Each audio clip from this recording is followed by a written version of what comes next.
कधीच नाही चुकणार तुमचे फेवरेट टीव्ही शोज झी5 सोबत, तेही एकदम फ्री। मीरा, त्या मीराने जाऊन अथर्वला सांगितलं शिक्षा तिला मिळाली पाहिजे। मीरा,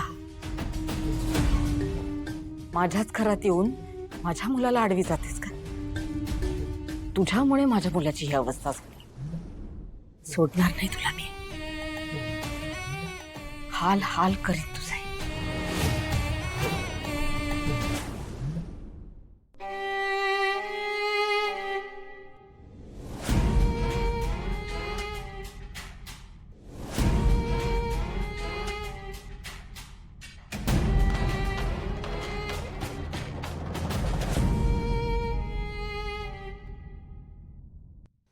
दादा,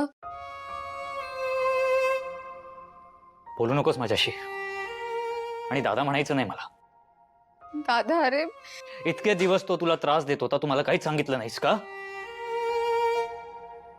वेदासारखं तुला सुद्धा बोलायचं नाही माझ्याशी? दादा, असं खरंच नाहीये, मी तुला सांगणारच होते। मग का सांगितलं नाहीस? का सहन करत होतीस तू इतके दिवस? मला वाटलं होतं तो कधीतरी थांबेल, आणि मला याची भीती होती की तुला जर हे कळलं तर तू त्याचा जीव घ्यायला पण मागे पुढे नाही बघणार। अनन्या, माझ्या रिॲक्शन पेक्षा ना तुम्हाला हे सांगणं जास्त इम्पॉर्टंट होतं। खरं सांगू का, मला नाही वाटलं तुला सांगावं असं। का? अंबिका वहिनी गेल्यापासून तू नेहमी शांत शांत असतोस, त्यात आपली वेदा, ती तुझ्याशी बोलत नाही, त्याचं एक वेगळं टेन्शन। मला हे सांगून तुला अजून त्रास नव्हता द्यायचा, म्हणून मी नाही सांगितलं तुला। Very sorry. इथे इथे रडू नकोस। अनन्या, आपल्या बहिणीची काळजी घेणं कुठल्याही भावासाठी ओझं नसतं,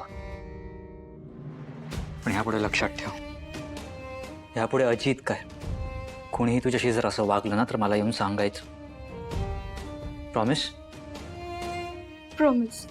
माझं दुःख वगैरे एका बाजूला, आपल्या घरातल्या प्रत्येक स्त्रीसाठी तुझा हा भाऊ कायम खंबीरपणे उभा आहे। Don't forget that.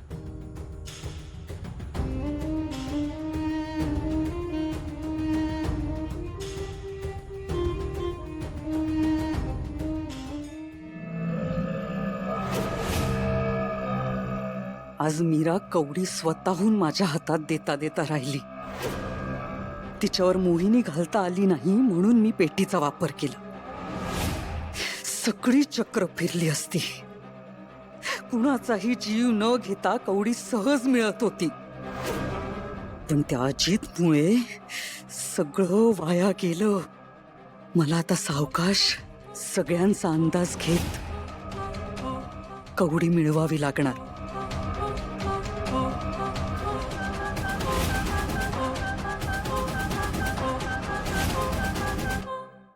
झी5 app download करा आणि पहा सर्व एपिसोड्स एकदम फ्री।